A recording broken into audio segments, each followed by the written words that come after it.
All good on your side, Sangster? Yep. You good, coach? Yeah, I want to hear the intro music, man. There you go. We'll get that going in the background We'll, first. we'll tell you about that after there's a little bit of a story behind it. All right. Oh, that's true. Alrighty. So joining us right now, we have the assistant coach and offensive coordinator of the Wayne State Warriors. We got Coach Russell DeMasi, and we will say it the true correct way. We've done our research. How you doing today, Coach? And how is preparation for the season going? Doing great, man. Like I was just telling you guys, vacation has ran a little long here.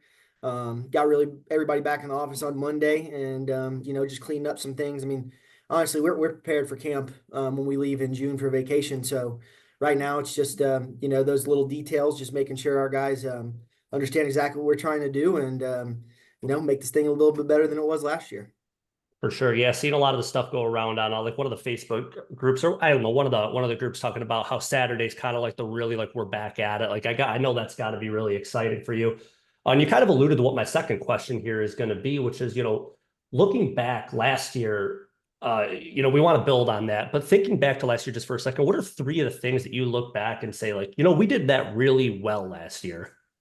Yeah, no, I think number one was, showing the guys how we want them to do everything outside the football field first. A lot goes into winning football games, and if you don't have the right type of guys or guys that fit your core values, it's going to be tough to really sell your vision and get them to perform the way you want them to. So I think that was first and foremost is they kind of learned us as people and learn what we're expecting out of them off the field before on the field. That's a huge portion to a successful football team. Number two, I think, is we really did a great job at inputting what our system is going to be. I say this all the time with my system. It's not just we're going to call this play no matter what. It's what do our guys do well and what gives us the best chance to win.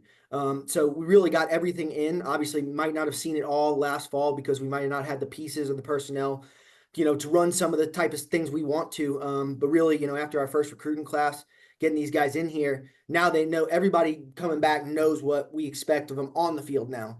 Now it's teaching these new guys, what those guys learned last year and really getting them up to speed quick because once you get 3 or 4 games in the season, those freshmen and those transfers are no longer freshmen. They're expected to perform at, a guy that's returning, what we expect out of them. And I think number three was really identifying the guys who fit those first two. What I talked about is, I thought we had a lot of great people on the team last year, but really, I think the difference between last year's team and this year's team is the selflessness and that guys are here to win, not to get stats, get touchdowns, get carries. They're here. They're willing to do whatever it takes to win. And I think piecing all those three things together, is going to be beneficial for this upcoming season.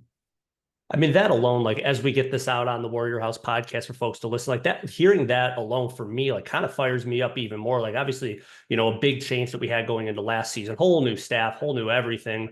And now seeing how we were building throughout the season, some of those games, some of those bigger games that the team was really close. And now knowing that a lot of those returners are coming in, some transfers that are coming in that we'll have some questions about here soon. To me, that's really exciting. So, I guess again, it's almost like my script and know exactly where I'm going next, which is awesome. Which is why you're the offensive guy because you just know, man, you got it. But some of the areas, like what are some of the big areas that you've seen the team grow, compared to last season? We're obviously still a little bit in off-season mode, but starting to ramp up. But what are some of those things that, like right off the bat, you're like, oh yeah, we're miles ahead, or maybe even a little bit ahead of where we were at this time last season? Yeah, I think what speaks well of that is how our guys have handled this summer.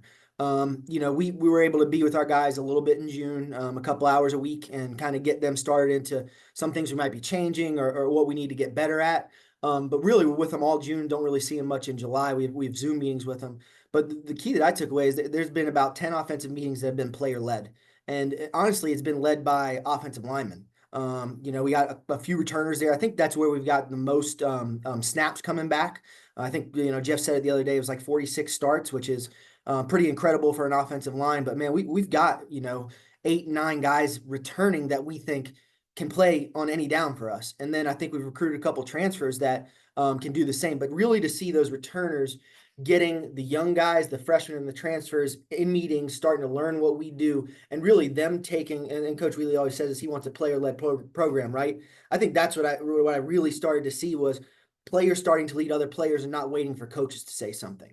So man, really, really impressed to see, those offensive line taking the leadership and the control of the offense, and they know it's really based on how they perform, right? We can call whatever play we want, but if they don't go out and execute and really make it what it's supposed to be like, we're never going to be a great football team. So I think the accountability piece for our players has really stepped up. And there's been, guys, not just offensive linemen, Justin Cox and Kane Mack have done a great job. They're really second year in the offense, and they are really light years ahead of where they were. We feel like we've got two receivers who weren't able to participate last year that we recruited as transfers. Miles McCatherine and Justice Tuggle, who we feel could have been, the best receiver for us last year. So it'll be awesome to see them, get out on the football field for the first time on a Saturday, or really, I guess, a Thursday against Tiffin. But just seeing the ownership, the ownership of our team has really took a step forward, and I think that's going to pay dividends in the end.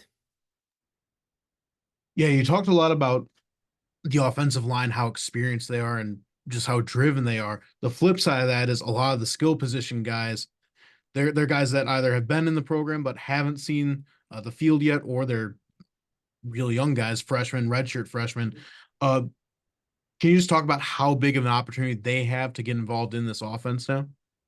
Yeah, I mean, they have to make it their own. Like you said, there's not a lot of production returning. I think looking back the other day, might have been 600 yards total, and it might have been, Justin Cox.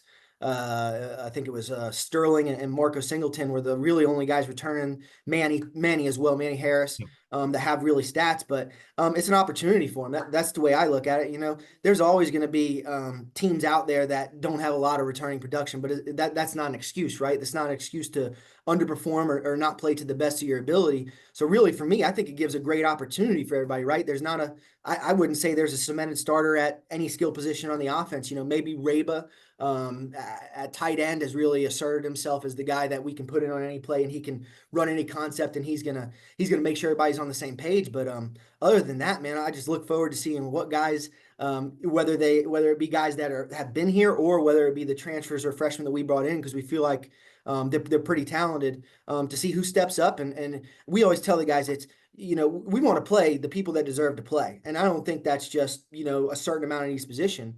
But they really have the opportunity to show us, hey, you can't take me off the field, because I'm going to go out there, I'm going to do everything the way you asked me to do it. And on top of that, I'm going to perform. So it's an open slate, right? So it's going to be really exciting to see who takes the reins early on, and who's going to be the leaders of those skill position groups. And hopefully turns out to be the guy out there the most part on Saturdays.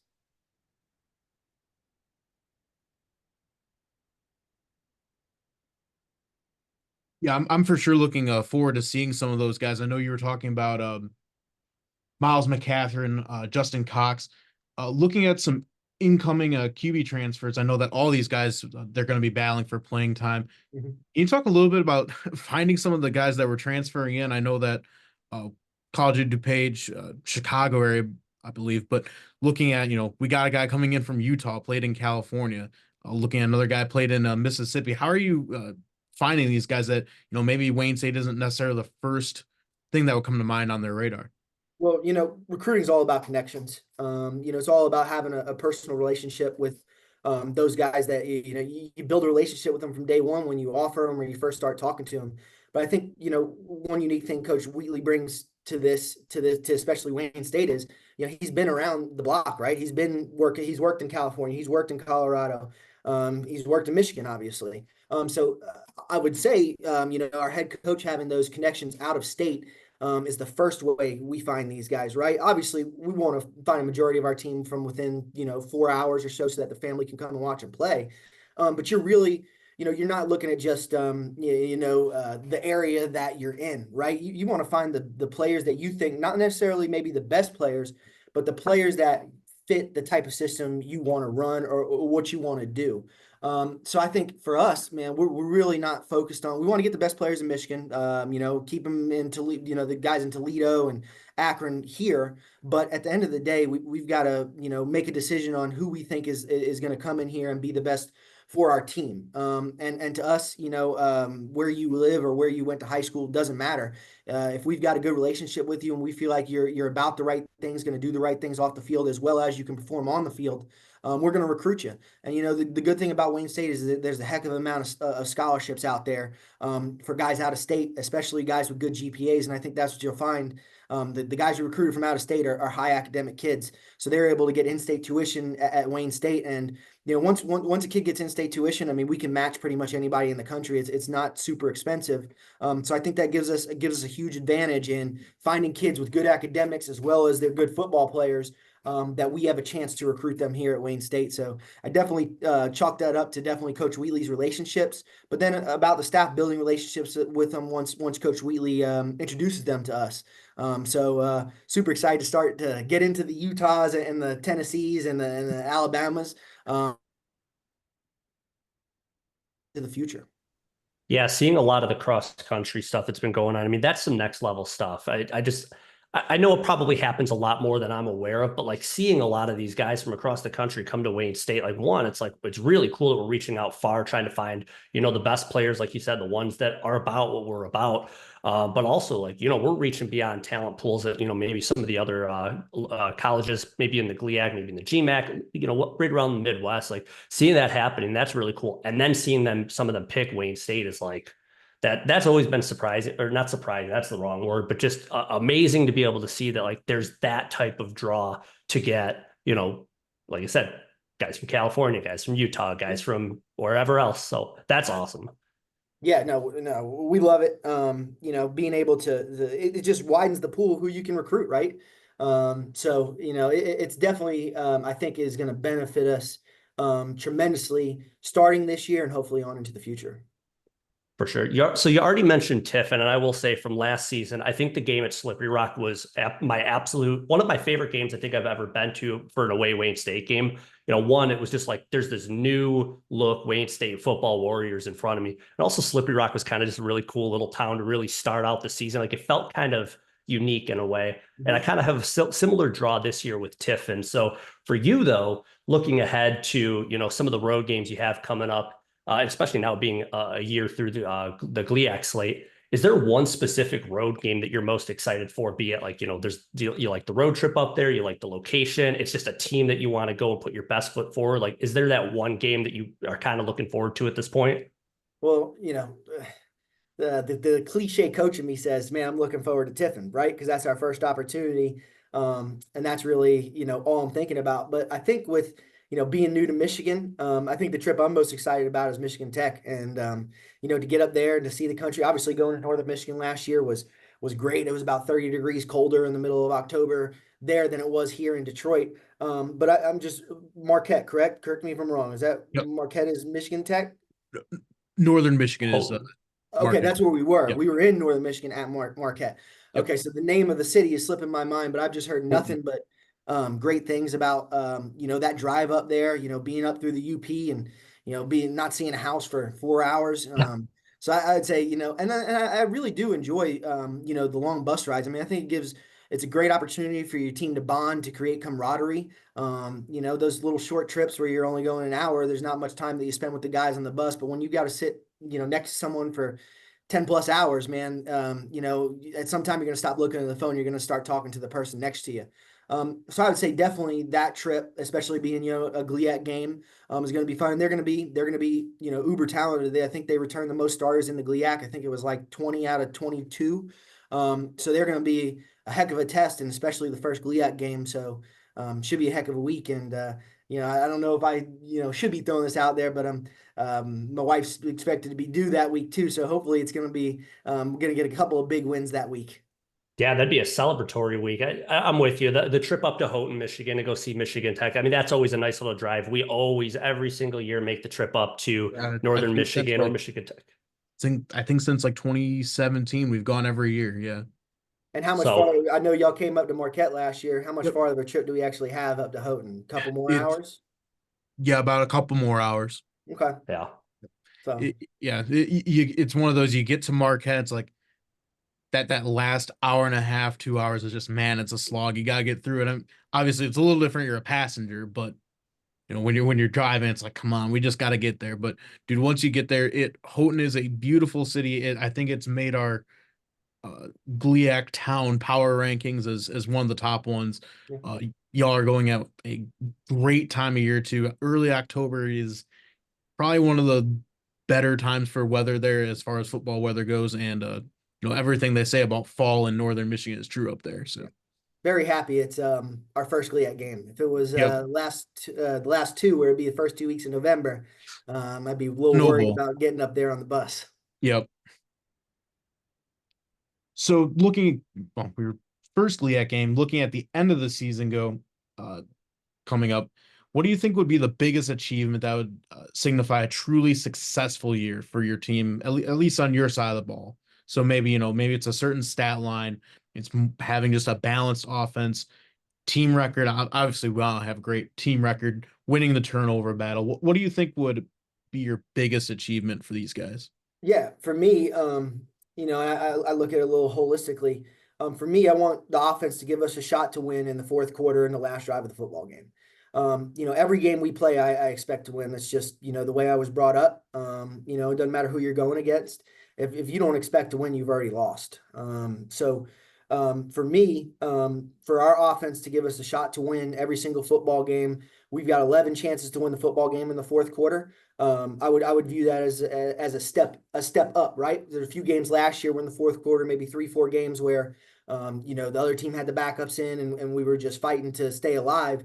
Now it's going to be about competing every snap and giving ourselves a chance to obviously win every football game we play. So for me, offensively, I could care less if we had 100 yards, but we won the football game at the end of the day. Give ourselves a chance to win. And we know our goals, right? And you guys, love to always say it too, is win the turnover battle, win the rushing battle, and win the time possession battle. We should give ourselves a chance in the fourth quarter. And, I just think we have guys with the right mindset to get us to that point. Now, you still got to go out there and perform, but they've developed in the right way where we think nothing should bother them. Because football it doesn't always go the way it's planned, and I think the guys we got now are resilient. And when things get hard, they know they have to step up, and I think we have those types of guys for us as a team to put ourselves in that situation.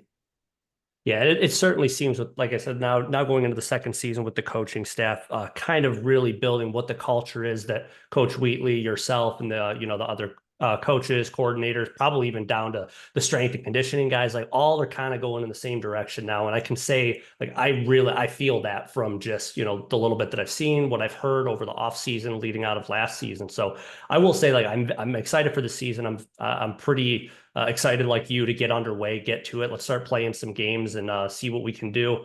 And I will say, kind of going back to now that you're going into your second season here at Wayne State, moving on a little bit less from the football side of things, what's one thing in your mind that really separates Wayne State from some of the other colleges that you've been to? I mean, for me, and I've only been right to two other schools, or well, I guess what I would say I've been at three other schools. But for me, the support of you said it kind of with the strength and conditioning coach. Football is not just about the coaches and the players. Man, a lot more goes into winning than just those people being on board. It's the strength and conditioning coach. It's the academic liaison. It's our compliance officer. It's admissions. It's the school. And this is one place that I've been that everybody I talk to, there's not a no in there. When we ask for something, there's not an immediate no, we can't do that. It's let's find a way to make this work for both of us, right? And that's what you need for a successful football program is you need a school that's willing to do the things that are necessary to give yourself a chance to win on Saturday. And for me, just being around the people here outside of the football office, there's not a better really athletic department. I really feel that supports not just football, but every single sport and does everything in their power to give us what we want, within a reasonable asking. From Erica Wallace down to, the people that serve meals during camp, they're all bought in and they all want to see Wayne State succeed and excel. And now it's time for us, since they're doing their part, we got to go do our part on Thursdays and Saturdays. I love Yeah, it. I I agree. absolutely love it. Yeah, I agree 100%. Just as outsiders, just as fans, essentially, looking at what's gone on with this department, you can see the effect of a cohesive athletic department that hit the nail right on the head, that they support all these sports, and especially some of these spring sports that are going on to close to national tournaments, stuff like that. Uh, so really, thank you for your time here, Coach. Really appreciate having you on with us. Yep. And I guess one last question for you. I'm trying to make an accurate college football 25 recreational warriors and team builder. I do got to know, what offensive playbook should I choose, whether it be a school that'd be close or at least a play style. Can you give me a little bit of a pointer there? You've got to create your own playbook. Okay. You got to create your own playbook, take the best from each one. Somebody I really study and look at is Brandon Marion Okay. from UNLV, and definitely Jamie Chadwell from Liberty are two guys with option aspects that are explosive in the pass game. Right. So, I'm not gonna lie to you guys. I got the game, and Yep. I threw UNLV's playbook in there, and then I went in there, looked through every formation, and said, "Hey, what do we do? What do we do? What are we gonna do best?"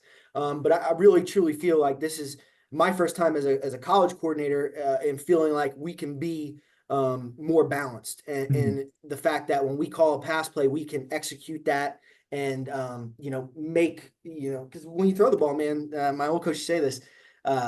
Only three things can happen, and two of them are bad. And for me, I feel like the good one is going to happen more often now with the guys we got, with the offensive line, with the skill players we got. So that would be my answer to you: is take that UNLV playbook, don't take any plays out, but then go and add, your best spread sets that give you the chance to get the ball to playmakers in space, and you should be good to go. But I can't wait to see that team builder roster. I guarantee I'll play a couple games with it. Awesome. I do remember that Jamie Chadwell being at Coastal Carolina and just how exciting that team was to watch, and just seeing him move on to Liberty. It's like, he's doing something right. He's starting to move up with that type of playbook. So I was like, I recognize that name. Yeah, no, he's a good one. Just being, a Georgia Southern guy, they had a rivalry with Coastal, for the past few years, and just seeing how he gets his players in good situations, and getting the schemes to a place where there is an unblocked defender, and then that unblocked defender becomes the player's responsibility, and that's kind of what I base, my weekly game planning on, is how can we get 10 hats on 10 and give the guy with the football an opportunity to make one guy miss and make a big play. Those, like I said, like you said, there's two good guys to really study and learn after, and I'm sure I'll be watching them this fall too, and stealing some stuff from them. Hopefully, you'll see it translate in Saturdays. I Love to love see it. Well, yeah, thank you again, Coach, for joining us. Best of luck this season. We're right there with you. We'll be on the sidelines screaming, annoying stuff, probably mostly at the refs, but we'll be there to support the team. And yeah, again, appreciate everything and joining us today. Yeah, man. Always appreciate you guys. You guys do a great job, and can't wait to start listening to you guys in a couple weeks. I love it. Cool. Thank you so much. Thank Have a you. great one, fellas.